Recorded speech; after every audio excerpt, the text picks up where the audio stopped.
So I got a cap or no cap for you, Theus. It's Yes, about sir. What's OKC. Cap or no cap, Shai isn't a true franchise player. I think it's still too early to say.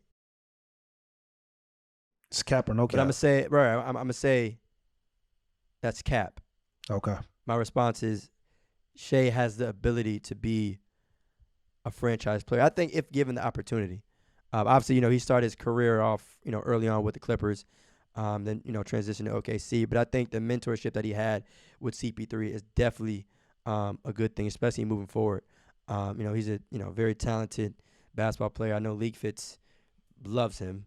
And a lot of people, focus on just the fashion and all that stuff. But I mean, he's good at basketball.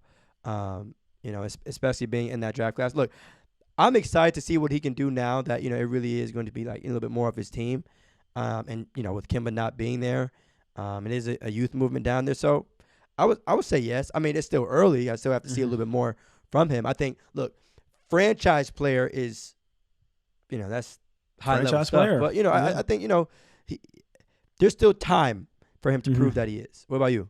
The reason why I said that, because I love him. I really love his game. I think he's a less athletic version of Penny Hardaway. I think I really like his game.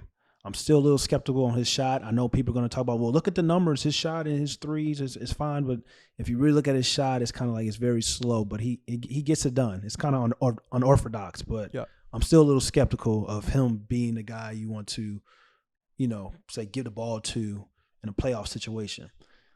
I will say this because we just had Jones come on here, who's covered the Sacramento Kings, and it was a list that came out and basically had him ranked above guys like Russell Westbrook, like top 30 in the NBA. And then I was having this debate with one of my homies. He was talking about that SGA in 2 years is going to be a top 10. He can be a borderline top 10 player in this league. And I see the potential, like, for him, his growth and his game wise. I don't see that. I think that was crazy. It's crazy. It's so funny to me when people say a guy is top 10, top 5. Because, again, it's easy to say that. But then once you start to think about who the other 10 players are. He said potentially in 2 years he can be a borderline top 10 player. I think that's – I don't think – Okay, all right. That's very tough. All right, because here's why I say that, right? So the other 6 guys that we named, right, the Zion, the trade, all that, right, that's 6, right? Thank you. I didn't say Ja.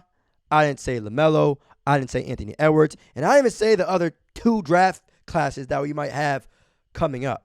So franchise player, the top 10 player might not be the same thing, but there is talent, and especially if you're saying what you said 2 or 3 years. Kevin Kevin Durant is still going to be a top 10 player.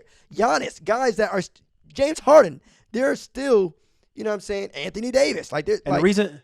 Exactly. And then the reason why I asked this question, cap or no cap, because I feel that I like him a lot, but I think he's starting to get a little bit over kind of hyped in a way, because to me, as great as he is, and I say this again, I love him a lot. I love his game. And it's not his fault, but it's just sometimes like people start looking at like, the OKC roster, it's a youth movement down there, like you said. But to me, it's just like, if they're really trying to make him their franchise guy, why are they still collecting draft picks? They're not really, you know what I'm saying? You look at the situation of OKC. I don't know if OKC believes he's can be a franchise guy.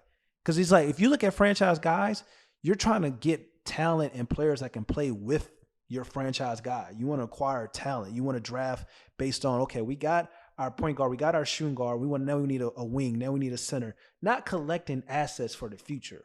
So that's why I said the whole franchise.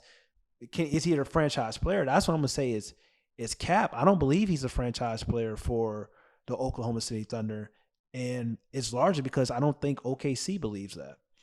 OKC just wants to get draft picks. Like that's been, it's very similar to like the Celtics, a couple years back, or whatever. But that's a good point though. It's like when you feel like you found the cornerstone of your franchise, now you start transitioning to like, all right, let's build around him, as opposed to just building for the future, because that's not always the same thing, right? Like you start to draft around guys that can fit his playing style, but also produce in a way that they can. But OKC is pretty tough because that's a team and location where you kind of know they're not really going to go crazy with the free agent signings. So True. you really have to take advantage of the draft pick. So I think that might be the reason why they feel that way. Because free agency, even though, luck is involved, if ain't too many people, I hate to say it, but going to OKC.